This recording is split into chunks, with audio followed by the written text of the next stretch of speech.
start to look for new ways to understand the world.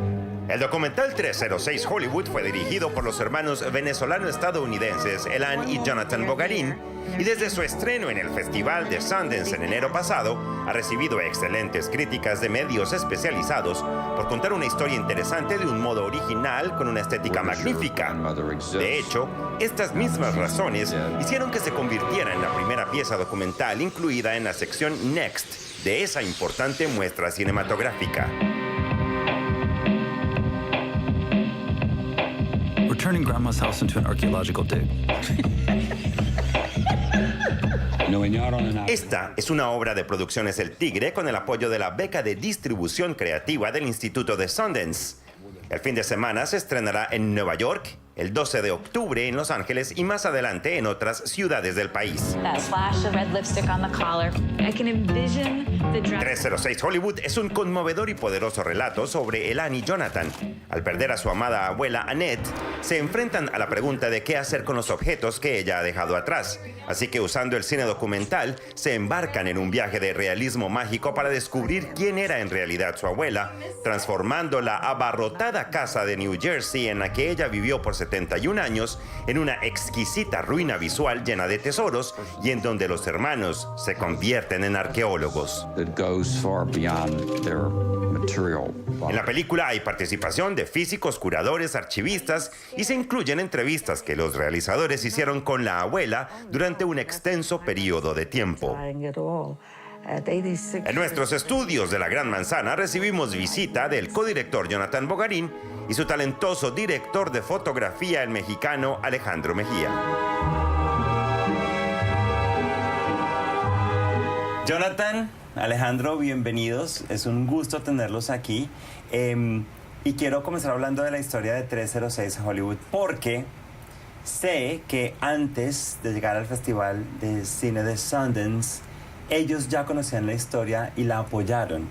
Y además la incluyeron, ya cuando estaba terminada, en una sección que se llama Next de Nuevos Talentos. Y es la primera vez que en esa sección del festival se incluye un documental. Cuéntame esa historia, por favor. Primero, muchas gracias por invitarnos aquí. Es un placer hablar contigo. Sí, esta película tomó mucho tiempo para realizarla. Comenzamos a filmar nuestra abuela. Yo lo hice con mi hermana, Elan, que es la co-directora. Y comenzamos en el año 2001 y filmamos a nuestra abuela por 10 años. Después de su muerte, heredamos su casa, porque ella vivía en la misma casa por 70 años y nunca botaba nada. Tenía miles y miles de objetos en su casa. Entonces, en vez de botar todo y vender la casa, guardamos la casa, todos los objetos, y la convertimos en una excavación arqueológica. La idea era hacer un documental de realismo mágico, utilizar las tradiciones latinoamericanas de la mitología y de las leyendas para contar un cuento verdadero de una persona común y corriente. Y eso fue un proyecto que realmente estamos realizando por muchos años. Era muy difícil, por muchos años no teníamos ningún apoyo. Sundance vino como en el último año y nos dio un gran apoyo, y para posicionarnos en el festival ahí y destacar esta película dentro de esas películas tan buenas que muestran, era un gran honor. Yo normalmente hago ficción, y entonces fue muy interesante meterme al mundo documental, pero fue increíble que tanto Jonathan como Elan tenían esta idea de recrear cosas y hacerlas con esta idea como de realismo mágico. Como dice Jonathan, me llamó mucho también la atención que algo muy ordinario o una tragedia como es la muerte de tu abuela, cómo podíamos transformar eso y volverlo algo universal y que fuera con una narrativa de acuerdo al background que ellos tienen en artes visuales, y con mi parte aportando todas estas ideas de otras películas de ficción, ¿no? El realismo mágico se logra a través de narrativa y también de visual, obviamente, de la parte visual de la película. Siento que lo que estamos viendo con ella, el corazón del film, es entender que no hay vidas pequeñas o simples, sino que dentro de cada experiencia de vida hay algo maravilloso, misterioso, fantástico, ¿no? Claro, sí. Es que quisimos elevar lo ordinario a lo extraordinario. Cuando uno piensa en su vida, ¿quiénes son las personas más impactantes? Los padres, los abuelos, los hermanos, los amigos. Esas son las cosas y las relaciones que realmente forman cada uno de nosotros y también forman nuestras sociedades y nuestras historias. Pero normalmente la cultura o los medios no hablan de la gente común y corriente de esa forma, de la gente más importante. Hablan solamente de la gente famosa, la gente...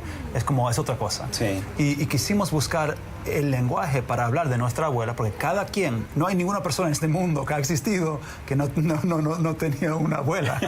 Y queremos hablar de la importancia que tienen esta gente, claro, y cómo pueden influir en la vida. Where does your grandmother exist now that she's dead? Pues fue un reto, creo, de los más grandes que he tenido en mi carrera, porque finalmente, como te decía, la ficción es más fácil en la cuestión de que todo está planeado. Los actores llegan al set, los filmas y te vas, ¿no? Y aquí hubo mucho intercambio de ideas y muchas cuestiones de revisar otras formas de arte, ¿no? Y de adentrarnos en la casa, porque al final la casa es un personaje parte clave de la película. Entonces fue como ir sintiendo e ir experimentando. Por ejemplo, una secuencia que me gusta muchísimo es esta del tren, donde creamos estos efectos de sombras. Las sombras, sí. ¿No? Por ejemplo, ese tipo de cosas salió de estar pues, viendo otro tipo de trabajo. Después en la parte técnica, pues tener un cierto tipo de lentes. Decidimos trabajar con lentes vintage, lentes viejos, para darle esa textura también a las imágenes. Esta parte de la coreografía, por ejemplo, incluimos elementos como un Steadicam para tener cámara lenta. O sea, fuimos incorporando diferentes cosas que ayudaban a que la historia tuviera ese impacto.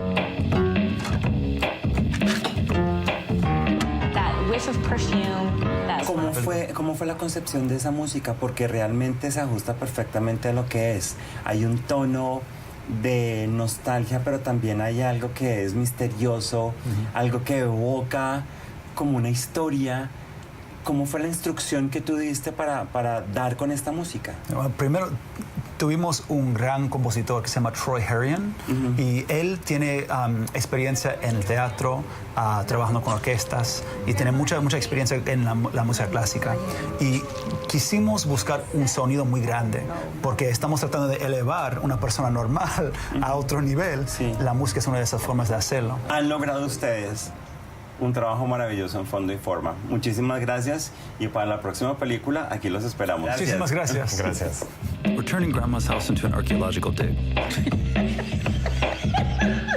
You know, when you're on an archaeological dig, you start to imagine how these people... Desde Nueva York, soy Alfonso Díaz y esto fue Celebrities en Planeta Gente. That whiff of perfume, that